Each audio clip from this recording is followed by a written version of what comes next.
देखो सबसे पहला क्वेश्चन दे रखा है जिसमें बोल रखा है the salary of three friends Sagar Vivek Tarun are initially in the ratio of 6:9 ratio eight respectively. ठीक है, in the first year they got salary hike of 45%, 20%, 25%। In the second year Sagar Vivek get salary hikes 33, 1/3% and 25% respectively, and the salary of Tarun becomes equal to the mean salary of three friends. The salary hike of Tarun in the second year में बताना है basically कितना हुआ। ठीक है, अब समझना इनका रेशियो कितना दे रखा है, 6 दे रखा है, 9 दे रखा है, 8 दे रखा है। अब पहले इसका कितने हो रहा है, पहले वाले का 45%। 45% को इन द फ्रैक्शन में मैं क्या लिख सकता हूँ, 9/20 यानी 20 से 19। अब 20 से डिवाइड होने के लिए मैं इसको 60 बना देता हूँ, इसको 90 बना देता हूँ, इसको 80। तो 20 के 3 बारी में जा रहा है तो 29 के 3 बारी में कितना हो जाएगा, 87। इसका कितना हो रहा है, 20%। तो इसका 20% कितना हो जाएगा, 108। इसका 25% कितना हो जाएगा, ये हो जाएगा 100। अब बोल रखा है इसका इतना, मतलब ये क्या होता है 1/3 यानी 3 से 4, 3 की वैल्यू है, 4 की वैल्यू कितनी हो जाएगी 116। 25% हाइक हो रहा है, मतलब 4 से 5, 4 की वैल्यू निकालोगे तो 27 आएगा, 5 का आएगा कितना 135। अब इसका पता नहीं है, इसको मैं एक्स मान लेता हूँ।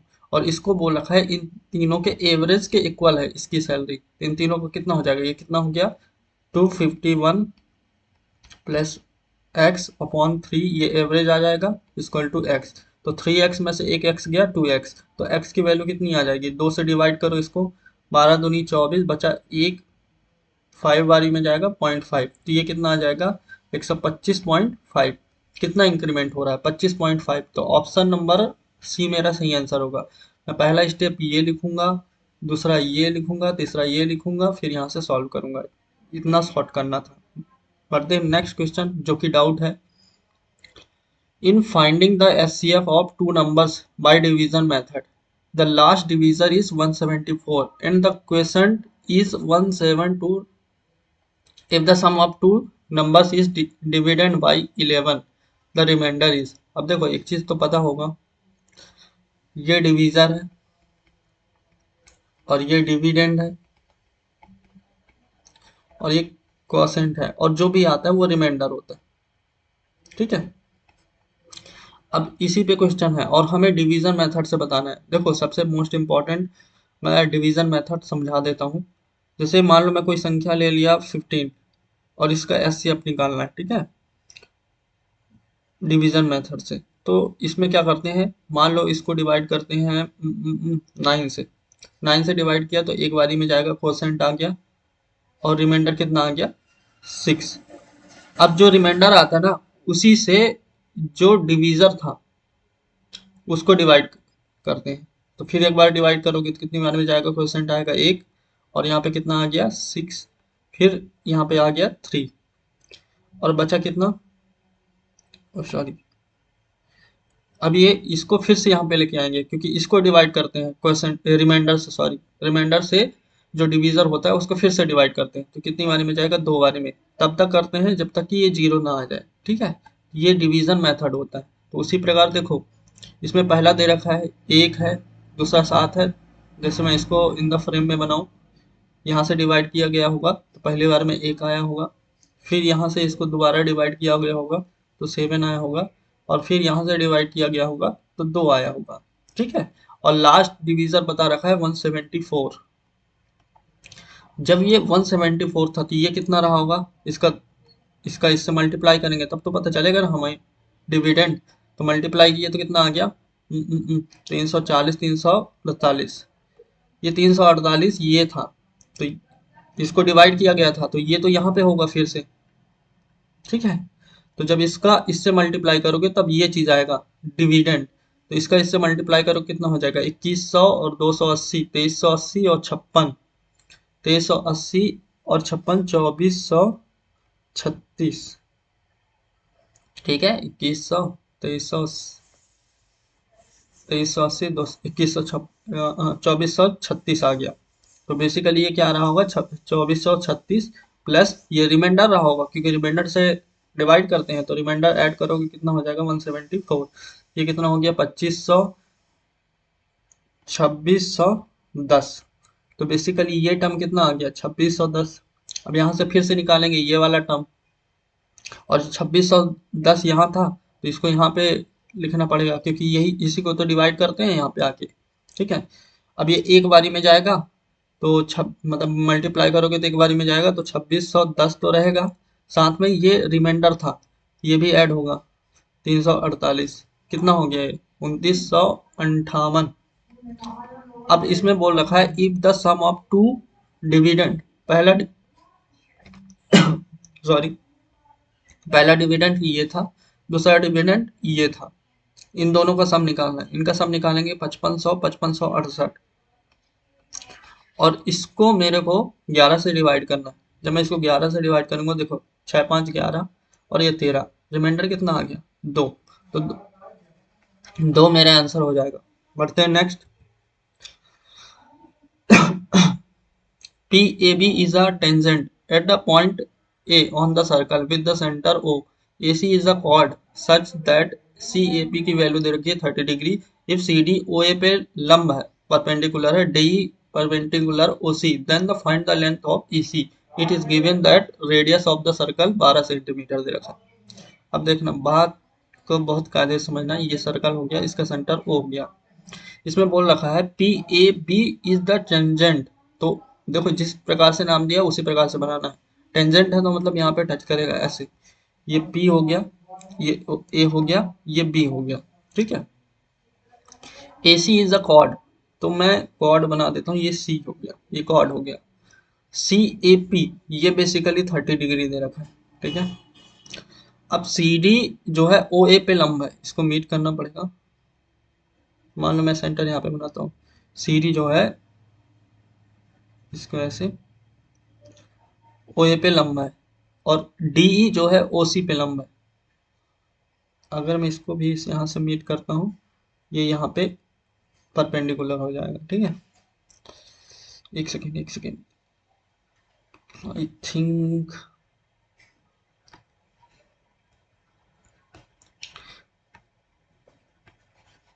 मुझे बड़ा बनाना पड़ेगा।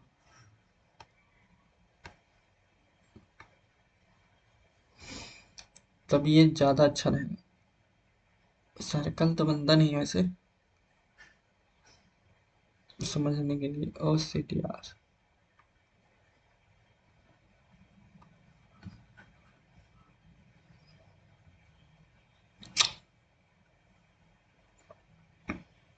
ये हो गया, ये P हो गया, ये A हो गया, ये B हो गया, ये O सेंटर हो गया, ये इससे मीट था, और ये C हो गया, ये कॉर्ड हो गया, ये इससे मिल गया, और ये बोल रखा है कि ये इससे लंबा है। अच्छा CD ना ओ पे लंबा है, और जो DE है यहाँ पे लंबा है। ठीक है, अब समझना ये कितना दे रखा था 30 डिग्री, मुझे बताना EC की लेंथ। ठीक है, बात को समझना बहुत कायदे से। ठीक है, जब ये 30 था, अब देखो मेरे को ये नहीं पता क्या करना है, लेकिन मेरे को एक क्लू मिल गया है कि यहाँ पे 30 है। देखो जब ये सेंटर से टेंजेंट डालोगे, मतलब लंब डालोगे टेंजेंट पे, ठीक है, तो ये 90 बनता है। तो जब ये 30 है तो ये कितना बनेगा 60 बनेगा। और दूसरी चीज दे रखा है रेडियस पूरा कितना है 12, तो ये रेडियस होगा तो ये भी जो रेडियस होगा, तो जब ये 60 बना है तो ये भी 60 बनेगा, ये भी 60 बनेगा, इक्विलेटरल ट्रायंगल बन जाएगा। तो ये भी 12 आ जाएगा, और ये पूरा यहाँ पे 12 आ जाएगा क्योंकि रेडियस है।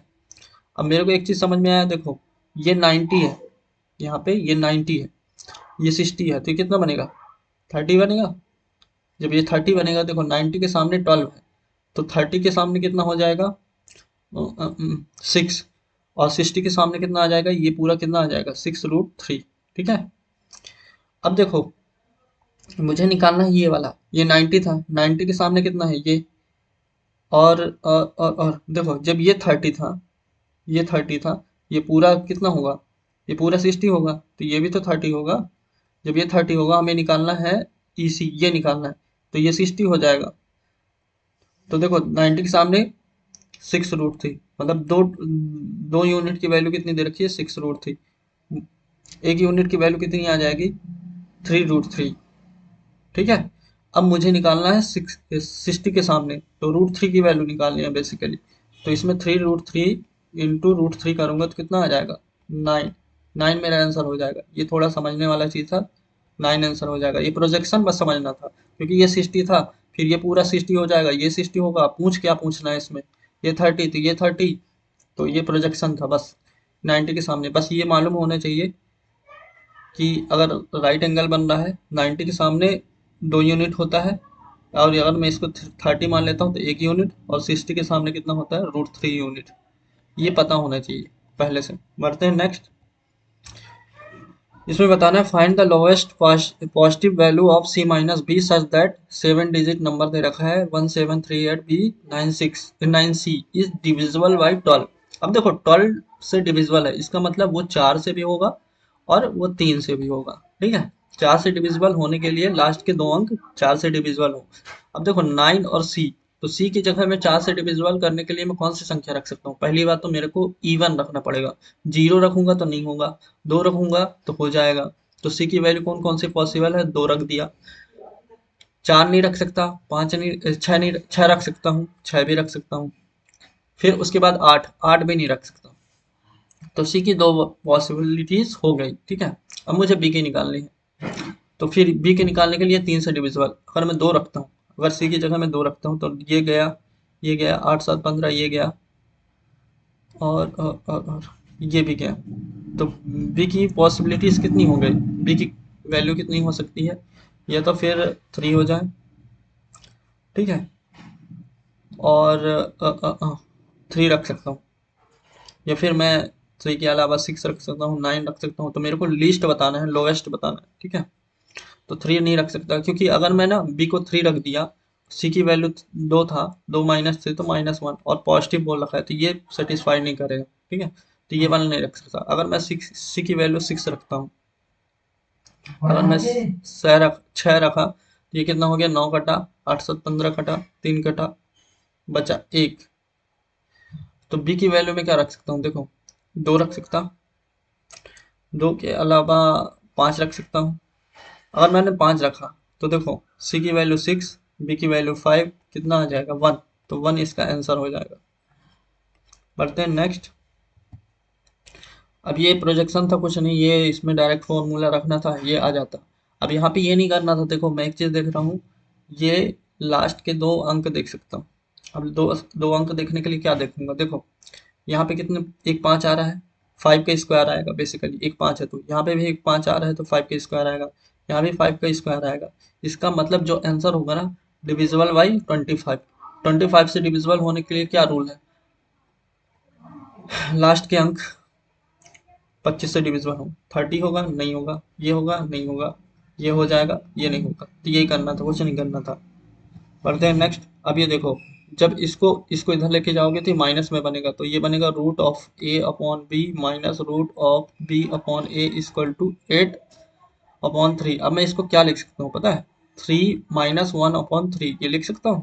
देखो 3 3 9, 9 में से 1 गया 8, 8/3। तो ये क्या आ गया बेसिकली, मैं चाहे इसको ले लूँ चाहे उसको ले लूँ, तो √a/b की वैल्यू कितनी आ गई 1/3।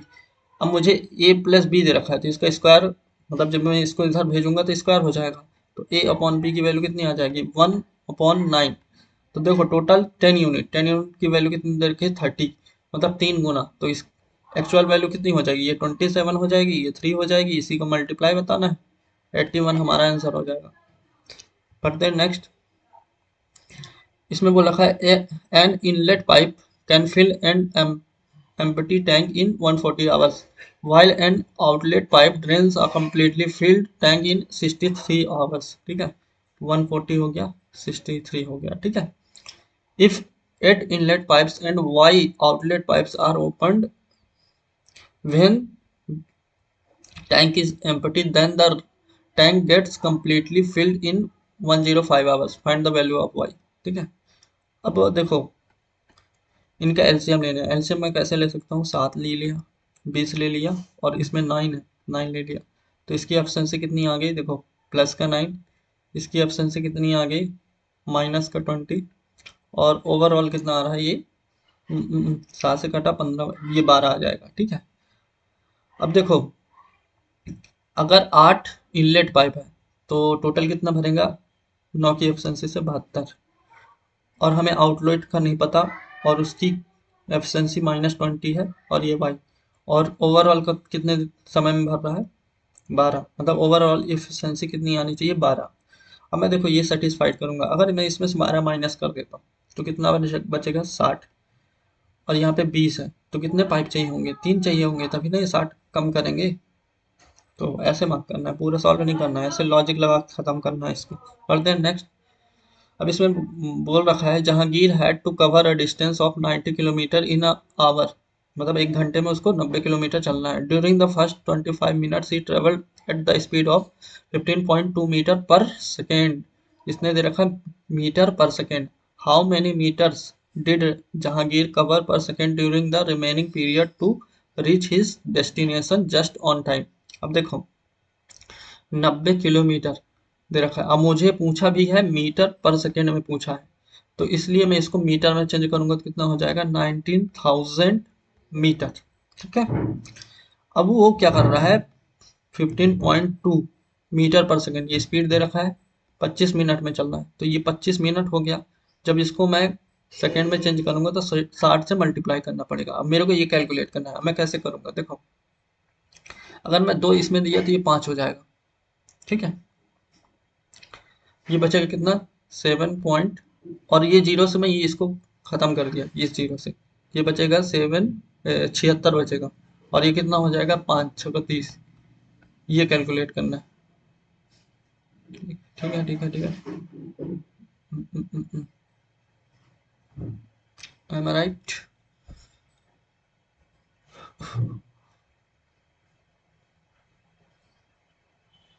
ये 300 होगा। ठीक है।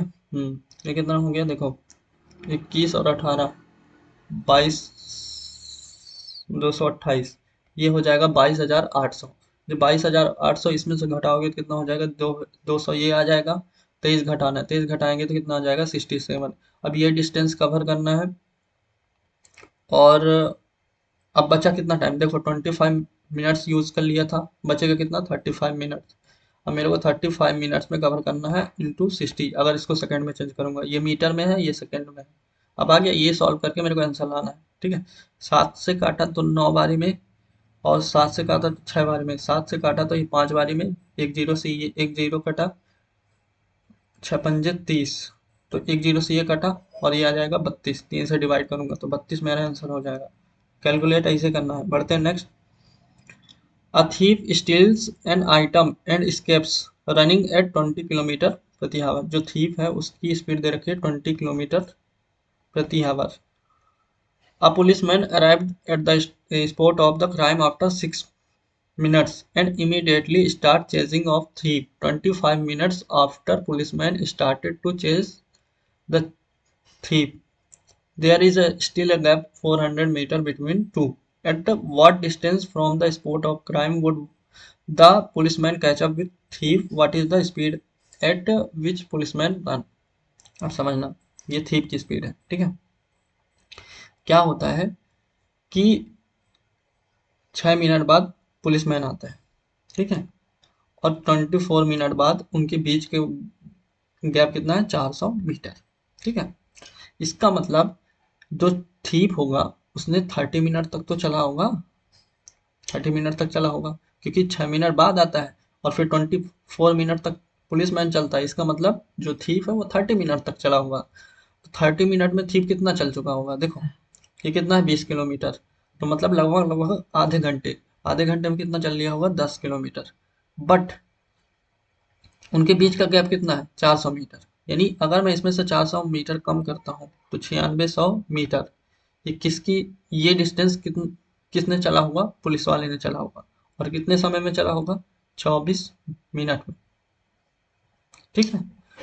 या फिर मैं इसको लिख सकता हूँ 9.6 किलोमीटर, ये भी कर सकता हूँ, किलोमीटर कर दिया इंटू 60, तो ये कितना आ जाएगा देखो 24 चौको और 6 चौको 24, तो 24 किलोमीटर प्रति आवर ये हमारा स्पीड आ गया पुलिसमैन का। तो दो ऑप्शन तो कट गया, ये कट गया, ये कट गया। अब देखो इनिशियली में जो 6 मिनट बाद चले थे कितना गैप हुआ होगा देखो, तो थीप जो है 20 की स्पीड से 6 मिनट में कितना चल चुका होगा, ये हो गया 2 किलोमीटर। और इसी 2 किलोमीटर को तो ये लोग चेज करेंगे। तो देखो 2 किलोमीटर को कवर अप करेंगे, पुलिस करेगा, तब तो उसको पकड़ेगा। तो ये 2 किलोमीटर हो गया। और पुलिस की स्पीड कितनी है? 24। और थीप की स्पीड कितनी है? 20, क्योंकि सेम डायरेक्शन में चल रहा है। तो इनको कितना समय लग जाएगा? 30 मिनट्स। मतलब इसका मतलब जो पुलिस मैन है वो 30 मिनट में थीप को पकड़ लेगा, ठीक है, कैच कर लेगा। तो बेसिकली 30 मिनट में कैच कर लेगा, तो पुलिस मैन ऐसे जाके कैच करेगा उसको। इसका मतलब जो जितना डिस्टेंस पुलिस वाले ने 30 मिनट में चला, वही तो डिस्टेंस दौड़ना पड़ा होगा उसको। तो देखो पुलिस की स्पीड कितनी थी? 24। 30 मिनट को मैं क्या लिख सकता हूँ? 1/2 यानी 12 किलोमीटर। तो 12 किलोमीटर एक्चुअल में डिस्टेंस रहा होगा। ये कटा, ये आ जाएगा डी ऑप्शन। ये मेरा आंसर हो जाएगा।